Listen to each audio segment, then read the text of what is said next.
Oke, kita buka dulu ya mata kuliah kemiskinan. Bismillahirrahmanirrahim. Assalamualaikum warahmatullahi taala wabarakatuh. Dengar suara saya? Hah? Waalaikumsalam warahmatullahi wabarakatuh. Dengar Pak. Dengar ya. Selamat pagi menjelang siang. Salam kasih sayang, salam sejahtera kepada semua anak-anak Bapak yang Bapak sayangi. Yang Bapak berdoa semoga kalian cepat tamat. Ya, habis sholat Bapak berdoa, ya Allah, cepatkanlah tamat mahasiswa-mahasiswaku, jangan lama-lama. Ya, kasihan mereka ya Allah. Ya, saya berdoa semua sama kalian semua. Mudah-mudahan doa saya terkabul dan kalian cepat selesai.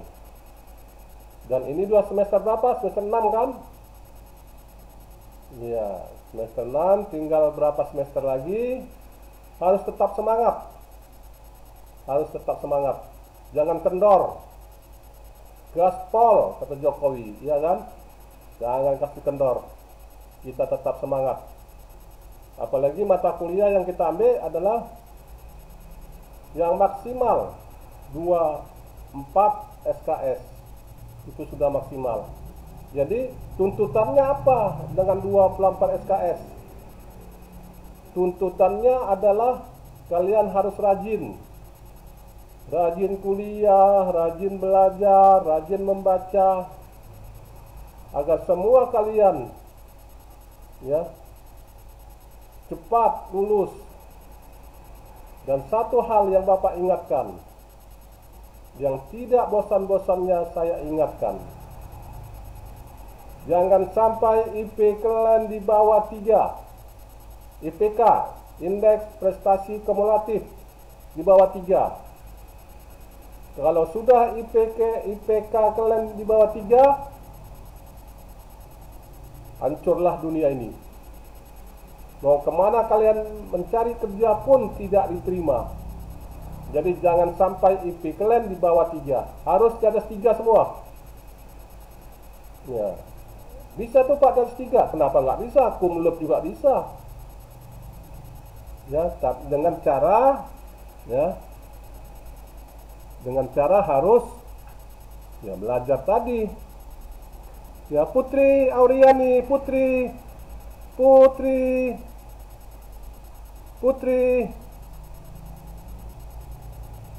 ya, si Putri ya, Iya Pak. ya, jangan kamu ngobrol kemana?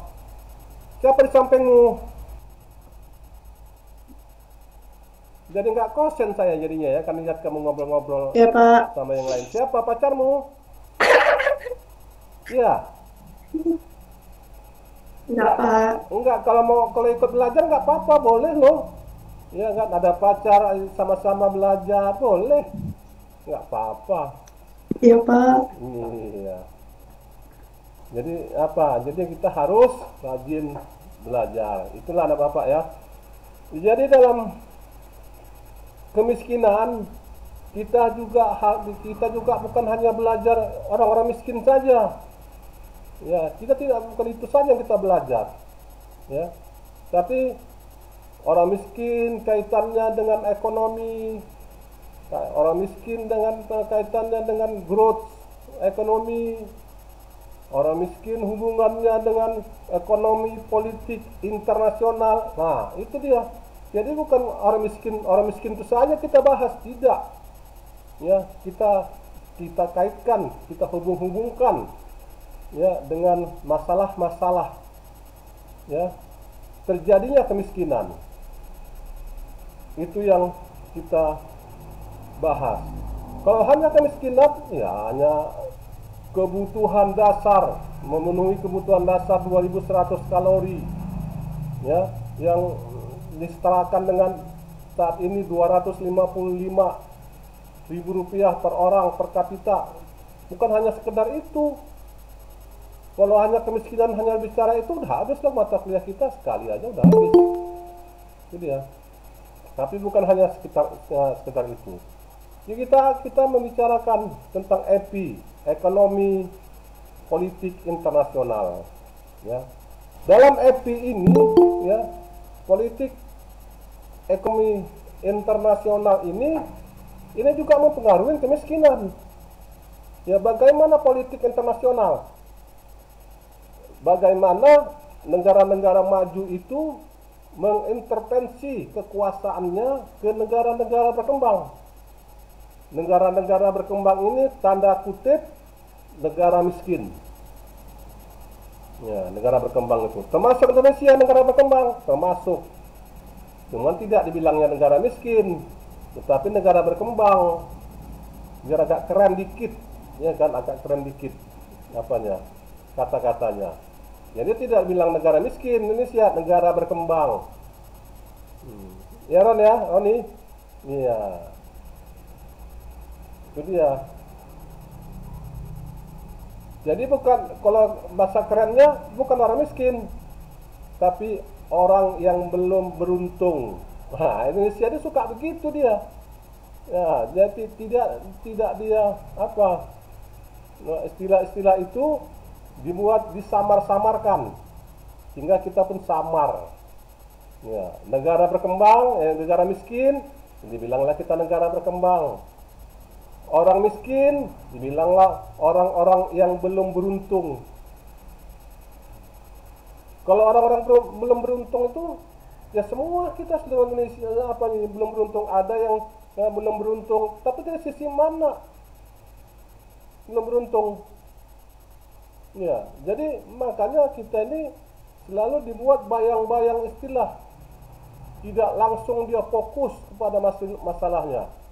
Ya, orang-orang yang belum beruntung, ya bilang aja orang miskin. Ya, negara-negara berkembang, bilang aja negara-negara miskin. Sehingga hal-hal tersebut membuat kita terlena. Nah, itu dia, terlena. Kalau kita bilang orang miskin, orang-orang miskin, berarti kan orang miskin itu akan berusaha, karena dia termasuk orang miskin. Tapi kalau orang-orang yang dikatakan orang-orang yang tidak beruntung, nyalain lagi ceritanya.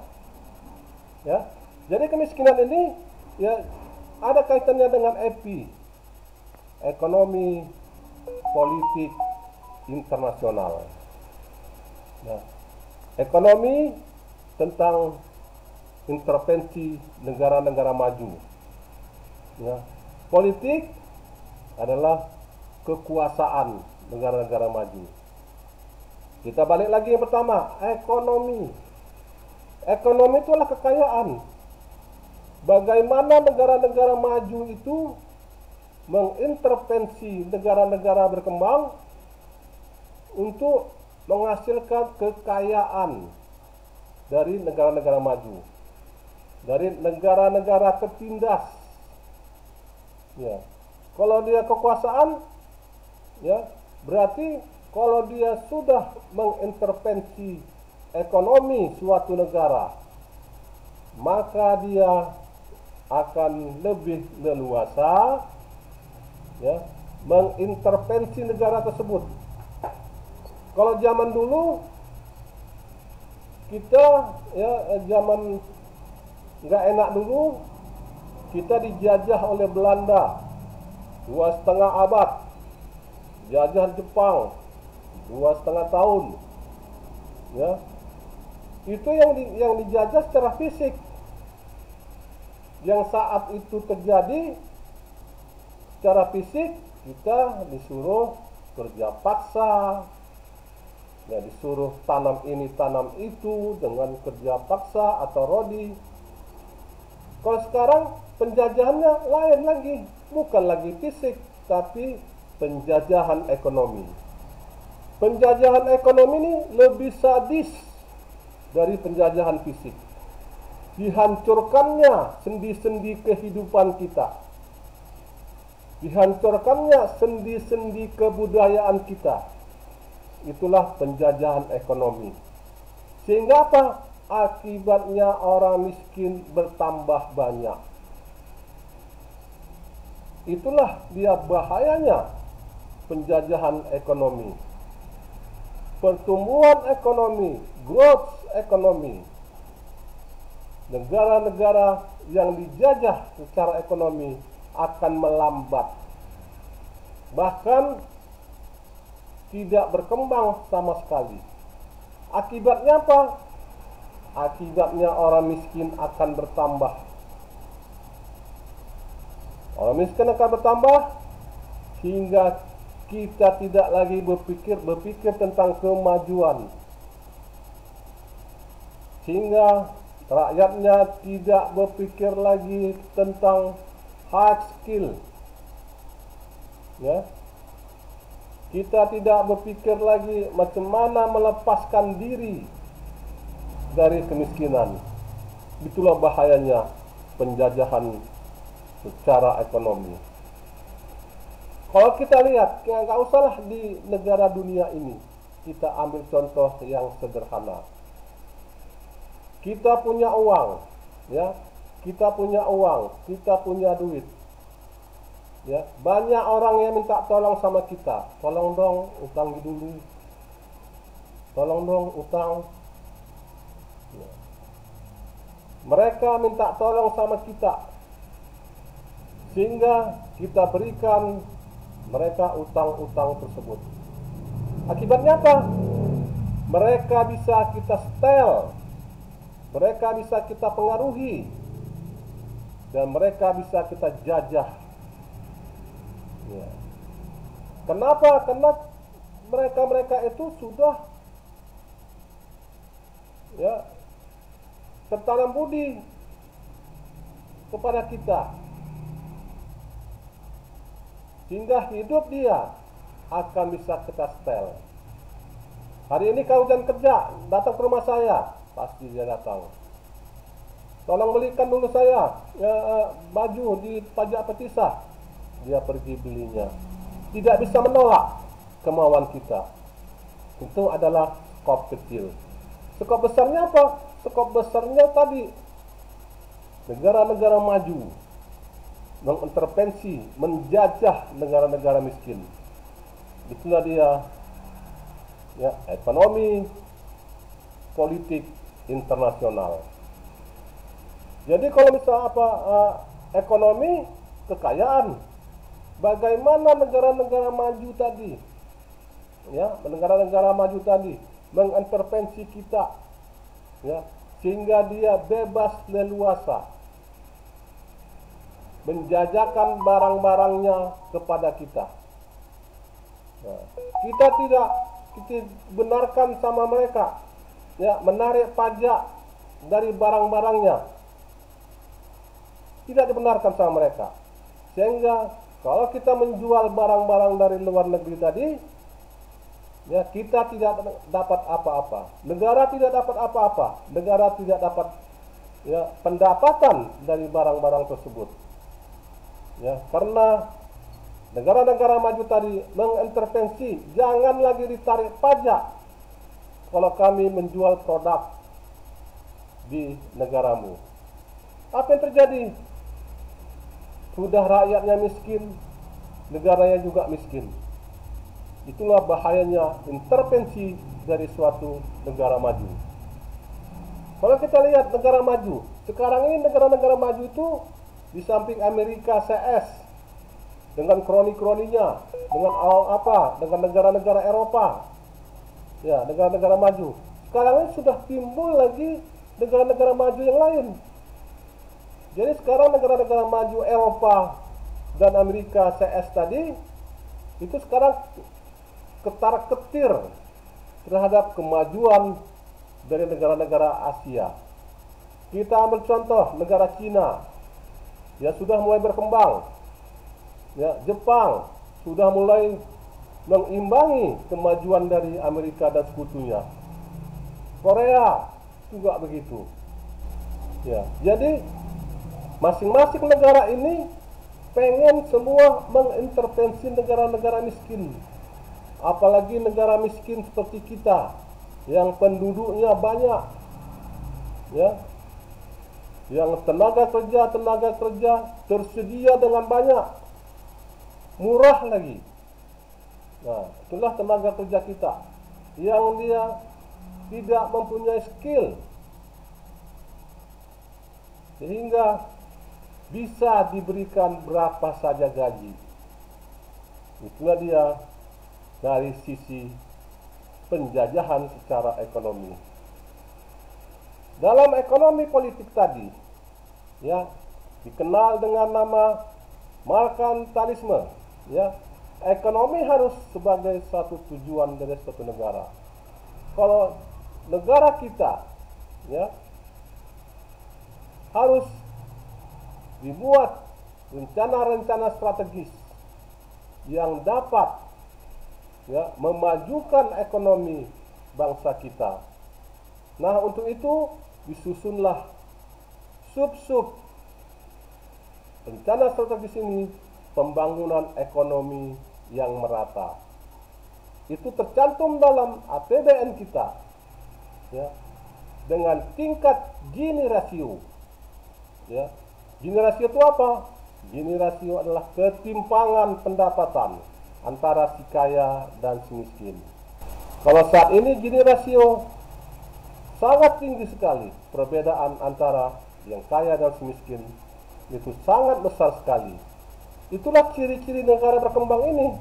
Kalau negara maju sana, Gini rasionya atau ketimpangan pendapatannya itu kecil, ya, kecil sekali perbedaannya. Tapi kita di sini ketimpangan pendapatan, gap antara yang kaya dan miskin itu sangat luar biasa besarnya. Ya. Kemudian ekonomi juga ini akan mengakibatkan konflik. Ya, ekonomi akan mengakibatkan konflik. Ya, seperti yang dijelaskan kemarin itu. Kalau sudah ekonomi ini tidak tumbuh, maka terjadi pengangguran besar-besaran.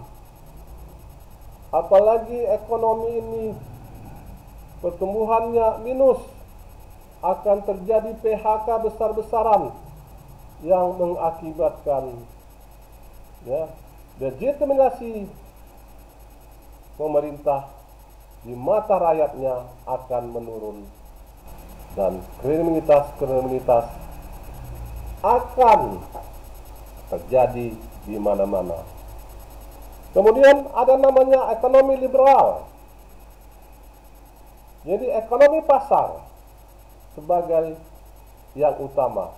Jadi liberal ini adalah ekonomi yang diserahkan di pangsa pasar. Yang apa yang terjadi di pangsa pasar? Di teori ekonomi kita mengenal supply and demand, dan pertemuan antara supply and demand tersebut titiknya dinamakan equilibrium atau keseimbangan. Dan keseimbangan inilah yang harus dijaga pemerintah. Jangan sampai terjadi supply yang terlalu banyak sedangkan permintaannya sedikit, yang akan menjadikan harga-harga jatuh, harga-harga turun. Dan juga sebaliknya, jangan sampai demand berlebihan sedangkan supply sedikit, menyebabkan, ya, harga naik, produk langka di pasaran, tidak ada di pasaran karena tidak keseimbangan antara supply and demand. Itulah gunanya pemerintah menstabilkan, ya, permintaan, supply and demand. Jadi pasar itu terus berfluktuasi, ya, terus dia berfluktuasi antara supply and demand. Jadi dalam teori liberal, ya, dalam teori ekonomi liberal itu dibiarkan, ya, itu dibiarkan dan tidak perlu, ya, diatur-atur, dibuat pengaturan oleh pemerintah, tetapi akan terjadi sesuai pangsa pasar, sesuai dengan supply and demand. Jadi dalam teori liberal, pemerintah hanya mengatur kebutuhan-kebutuhan pokok dari masyarakat. Misalnya apa, Pak? Misalnya BBM, ya, kebutuhan dasar, kebutuhan primer masyarakat yang diatur pemerintah. Kemudian listrik, PDAM, ya, beras, itu yang diatur oleh pemerintah sebagai membantu masyarakat. Jangan sampai terjadi persaingan usaha dalam kebutuhan-kebutuhan pokok tersebut. Kemudian dalam EPI tadi juga ada Marxisme. Ekonomi pertama, politik yang kedua. Jadi suatu negara yang melakukan ini akan mengutamakan pertumbuhan ekonominya daripada pertumbuhan politiknya atau stabilitas politiknya. Bagaimana suatu negara tadi berusaha meningkatkan pertumbuhan ekonomi sehingga rakyatnya akan terserap di pangsa pasar tenaga kerja. Jadi dalam Marxisme ini, ekonomi disebut sebagai ekonomi kapitalis. Ya, apa ekonomi kapitalis itu? Ya, suatu negara akan menghasilkan alat-alat produksi, dan di suatu negara lain akan menghasilkan tenaga kerja. Dan inilah, ya, ciri-ciri khas dari, ya, Marxisme tadi. Untuk jelasnya kita lihat dulu yang satu ini.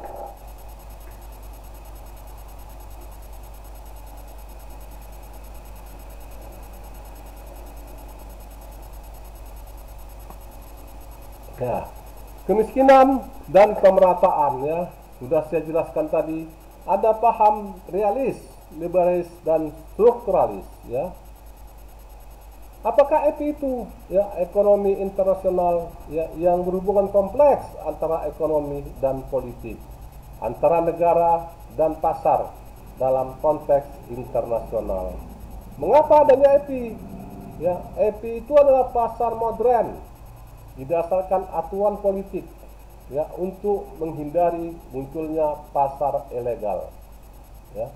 Peraturan dan aturan politik menciptakan kerangka pasar yang bisa berfungsi pada waktu yang bersamaan.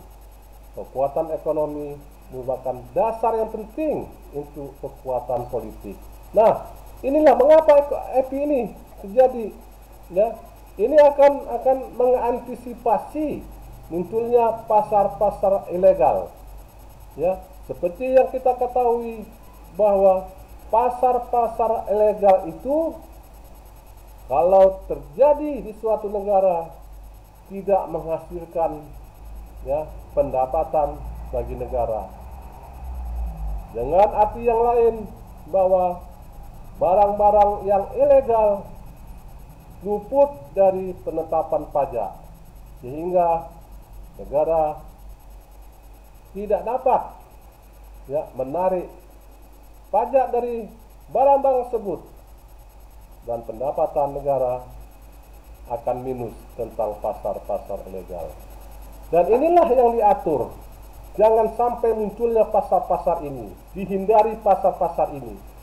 Ya, itulah kenapa, ya, EPI ini, ya, dibuat oleh ahli para ekonom untuk menciptakan, ya, antisipasi munculnya pasar-pasar ilegal. Jadi ekonomi berbicara tentang kekayaan, ya, ekonomi tentang kekayaan, kemudian, ya, politik tentang kekuasaan. Jadi inilah yang dinamakan merkantilisme, ya, markan, ya. Apa asumsi dasar si markan ini? Asumsi dasarnya adalah aktivitas ekonomi harus subordinat terhadap tujuan negara. Jadi Simarkand ini menginstruksikan bahwa suatu negara itu harus mencantumkan aktivitas ekonominya di dalam rencana strategis ya APBN kita. Dan itulah subkoordinat ekonomi tadi, tujuan negara untuk membangun negara yang kuat dan mengantisipasi kalau sudah kuat suatu negara tersebut, antisipasi dengan negara-negara yang ingin mengintervensi negara tersebut. Ekonomi adalah alat politik yang menjadikan dasar kekuatan politik. Ya, jadi kalau kita bicara tentang politik, ya awalnya adalah ekonomi. Ekonomi yang kuat, politik akan kuat. Ekonomi yang berkembang, politik akan berkembang. Kalau ekonomi susah, maka politik juga tidak berkembang dengan baik. Ekonomi internasional adalah ekonomi internasional adalah konflik antara kepentingan nasional yang saling berbeda. Kompetensi ekonomi adalah zero sum game. Artinya apa? Ya, zero sum game inilah ya dengan ekonomi yang berakhir ya dengan kekuatan. Ya, tidak ada kesalahan-kesalahan tidak dalam hal pembangunan ekonomi. Kesalahan tersebut apa? Kesalahan tersebut ya dalam menetapkan tujuan dari ekonomi tersebut, pembangunan ekonomi tersebut sesuai dengan teori pasar, supply and demand. Persaingan ekonomi terjadi dalam dua bentuk, ya, defensif atau benign marxism. Negara akan memelihara kepentingan ekonominya karena ekonomi merupakan unsur penting dalam keamanan nasional. Kebijakan ini tidak berdampak negatif terhadap negara lain. Nah, jadi kalau dia ya bentuk defensif, hanya suatu negara tersebut dan tidak berdampak dengan negara-negara lain. Pembangunan ekonomi diarahkan secara defensif, ya.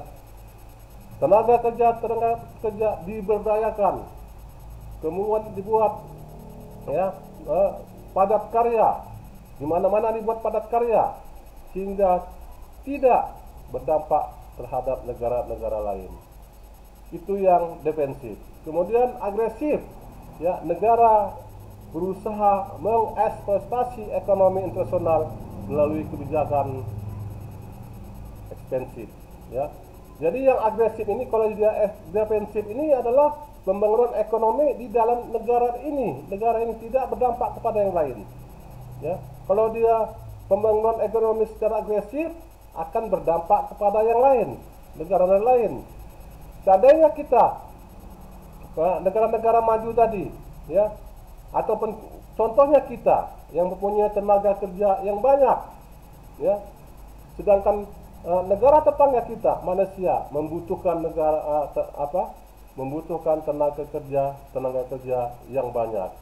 Kalau kita buat kebijakan di dalam negeri yang menyatakan bahwa Indonesia tidak akan mengirimkan tenaga kerjanya ke luar negeri, ya, maka kebijakan ini disebut kebijakan agresif, ya. Kebijakan agresif tersebut berdampak kepada negara lain sehingga Malaysia tadi akan merasa kewalahan dalam mencari tenaga kerja yang murah meriah, ya, tanpa skill yang tinggi. Merkantilisme menempatkan ekonomi berada di bawah politik dan pemerintahan, ya. Jadi kalau cerita di merkantilisme ini, ya, dia ditempatkannya itu di bawah politik dan pemerintahan. Negara yang mengatur kepentingan ekonomi. Kekuatan ekonomi dan politik adalah tujuan yang saling melengkapi, bukan tujuan yang bersaing. Jadi dalam politik ini, kekuatan ekonomi itu adalah tujuan, ya, yang melengkapi. Kalau misalnya pembangunan politik kita, pembangunan ekonomi kita ya tidak diperhatikan, maka akibatnya politik dan pemerintahan akan stagnan, tidak terjadi kemajuan yang berarti. Ketergantungan ekonomi terhadap negara lain sebisa mungkin harus dihindari. Yang paling penting dalam merkantilisme ini adalah ekonomi kita ini jangan tergantung kepada negara-negara lain. Ini harus kita hindari. Tetapi kalau kita sebagai negara miskin, negara berkembang, itu mustahil akan dilakukan. Kita tidak mungkin tidak tergantung kepada negara-negara lain, karena kita tenaga kerja kita yang rendah kualitasnya, yang high skill tadi tidak terdapat di negara kita, sehingga kita harus mengharapkan dari tenaga yang lain.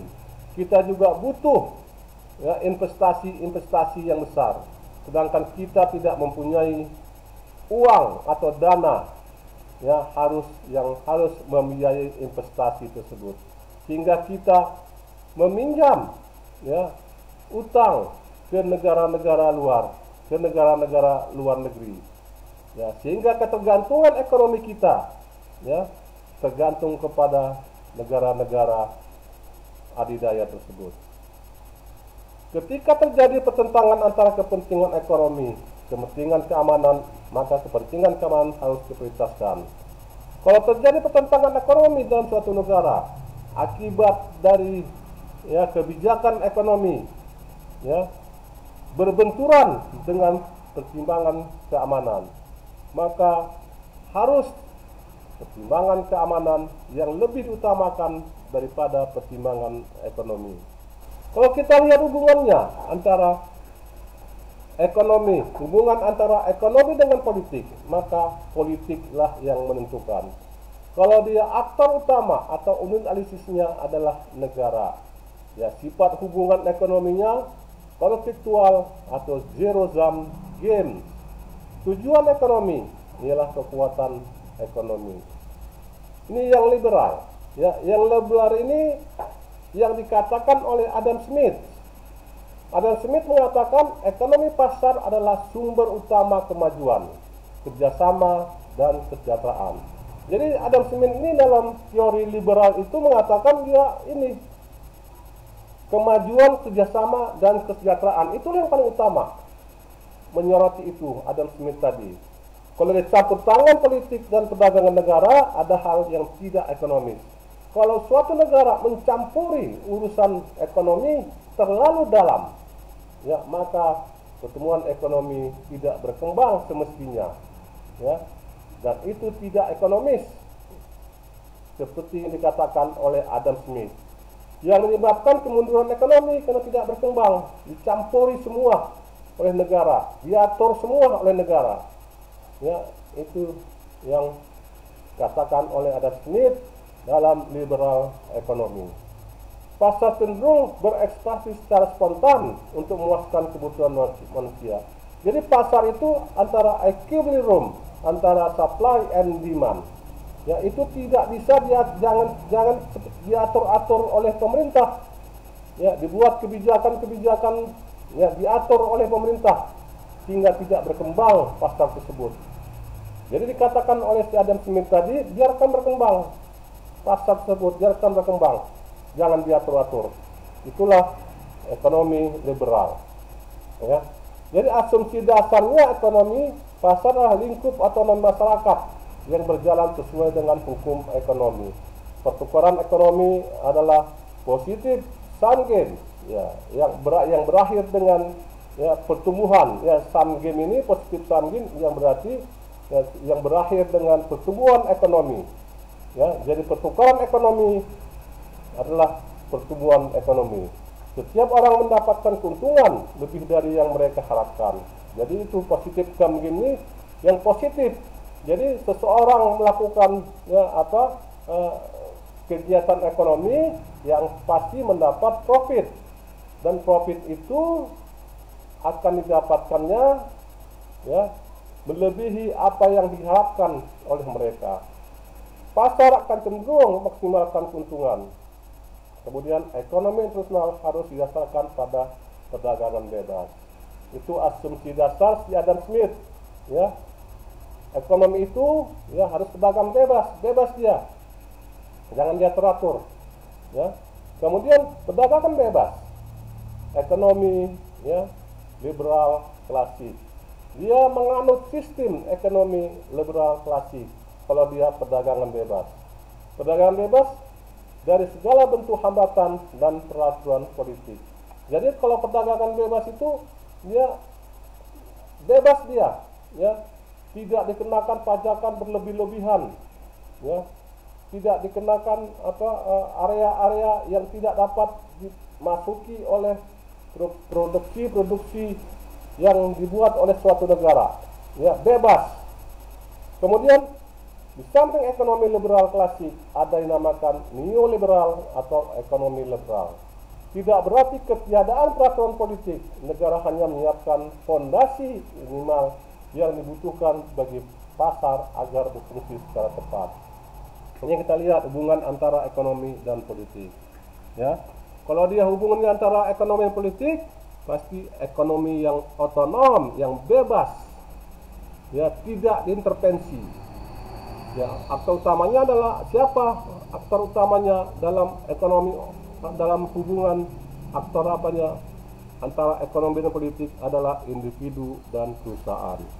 Kemudian sifat hubungan ekonomi kerjasama, ya, dan dengan pasti ya dengan kerjasama sama-sama menguntungkan, ya, positif sum game tadi, yang keuntungan diperoleh ya melebihi apa yang diharapkan. Kemudian tujuan ekonominya kesejahteraan individu dan sosial yang maksimal. Ya, Marxis. Ini si Marxis, ada si liberal tadi ya Marxis, kemudian merkantilisme. Ya, ini si Marxis. Si Marxis ini mengatakan ekonomi pertama dan politik yang kedua. Sebenarnya si Marxis ini hampir sama dengan si liberal, ya, sama-sama mengutamakan dari ekonomi dan politik yang kedua. Ekonomi kapitalis didasarkan pada dua kelas yang saling bertentangan.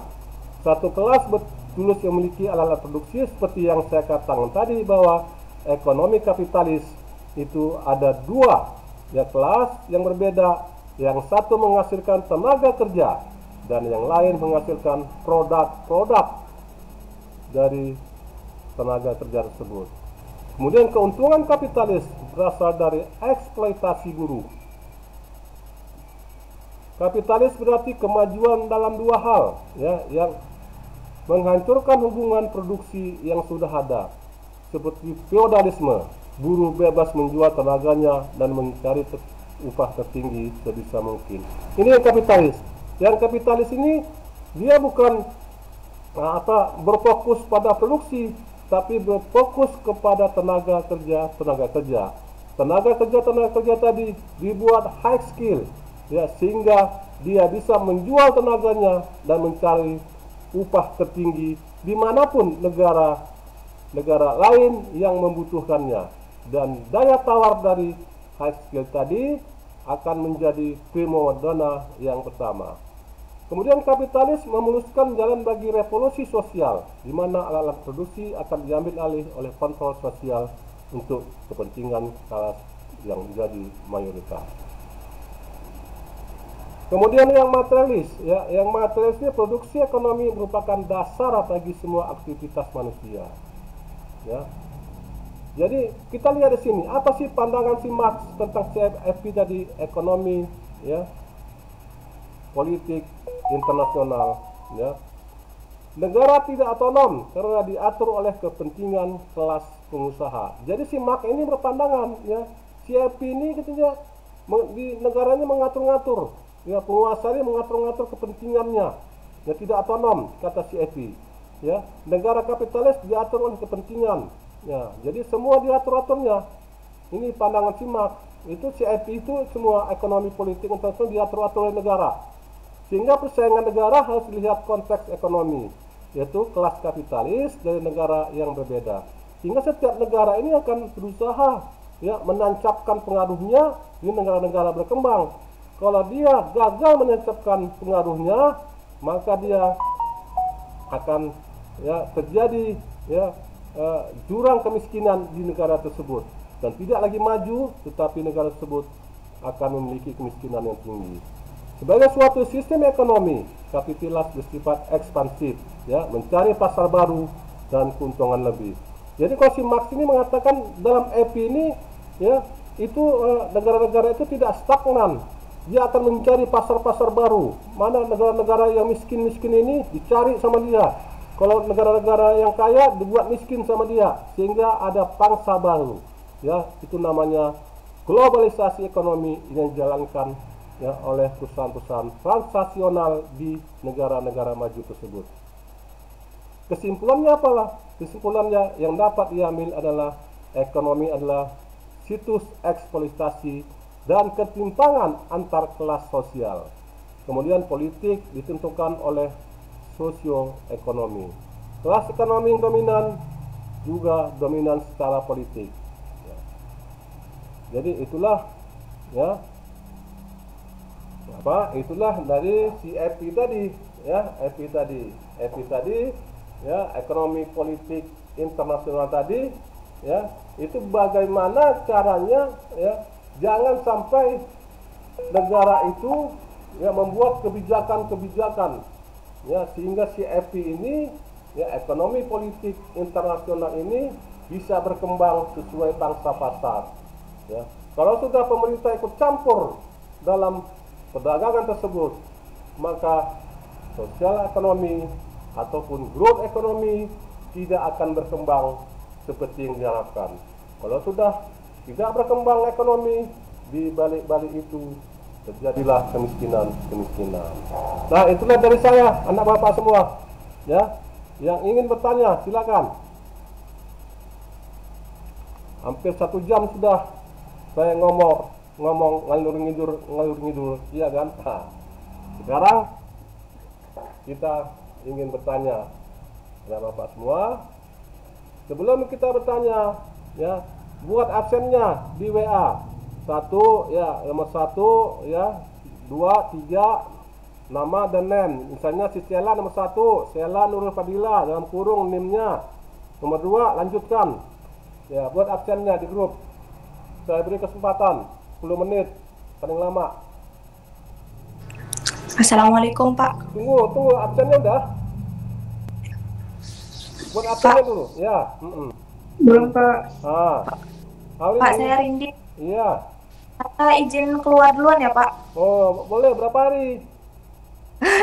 Hari ini aja, Pak, izin keluar duluan. Kirain Saya mau iya, nggak apa-apa. Iya. Absen ya. Itu ya, absen ya. Iya, absen saya isi, Pak. Makasih, Pak. Iya. Assalamualaikum. Waalaikumsalam. Iya. Salsa, kamu nggak makan? Kenapa, Pak? Enggak, kamu udah sarapan? Nanya siapa? Udah isi. Sudah, Pak. Udah isi absennya, Stella. Lagi di jalan. Lagi diisi. Iya. Iya. Isi absennya.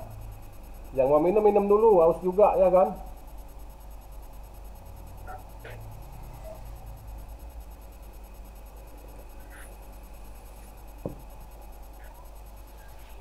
Pak, PPT-nya bisa dikirim, Pak? Ya. Apanya dikirim, Alim?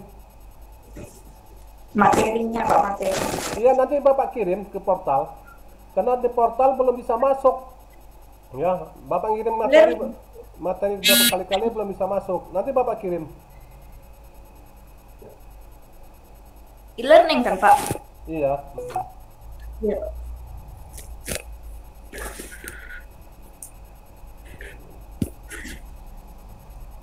Ada yang mau ditanyakan?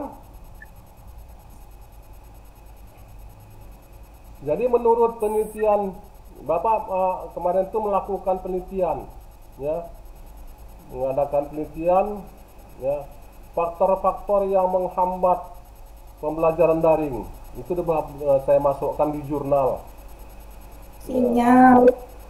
Ya, jadi faktor-faktor yang menghambat pembelajaran daring. Jadi banyak faktor-faktornya. Ya, pertama, ya, faktornya cuaca, signal, macam-macam lah. Cuman yang paling menarik temuan saya itu adalah mahasiswa ini ya paling lama 1 jam yang konsen terhadap pembelajaran daring. Kalau udah lebih satu jam, maka ada yang menung, ada yang nengok ke depan tapi kosong, ada yang gelisah, ada yang biar jangan ketahuan, videonya dimatikan. Itu ada beberapa temuan saya dalam pembelajaran daring, dan itu sudah saya masukkan di jurnal semua. Jadi makanya saya paling 1 jam udah ya, karena saya yang meneliti ya. Kalau 1 jam aja itu respondennya adalah mahasiswa kita ada 200-300 mahasiswa yang saya berikan angket untuk mengisi ya angket-angket saya dan pertanyaan-pertanyaan tadi. Paling lama 1 jam. Selebih itu wallahu alam bisawab, pikiran pun entah kemana-mana ya. Kira-kira betul nggak tuh Putri? Yang penelitian saya itu kira-kira betul nggak hanya 1 jam saja yang konsen mahasiswa dalam pembelajaran daring? Betul nggak kira-kira? Betul, Pak. Kamu betul, kenapa betulnya? Karena terlalu panjang pun hilang fokus, Pak. Setelah terlalu panjang lama-lama pun hilang fokus ya kan? Ya, berarti betul ya penelitian saya itu betul ya. Iya, Pak. Oke, anak Bapak, udah jam Bapak 10 lebih, hampir jam 11, 10.41 ya. Udah sejam. Ada bertanya yang lain? Absennya sudah diisi ya. Kalau tidak ada pertanyaan, kita sudahi sampai di sini. Terima kasih atas kesempatan pada saat ini. Kita jumpa lagi di kesempatan akan datang. Kita akhiri pembelajaran yang ketiga ini dengan mengucapkan Alhamdulillahirabbil alamin. Assalamualaikum warahmatullahi taala wabarakatuh.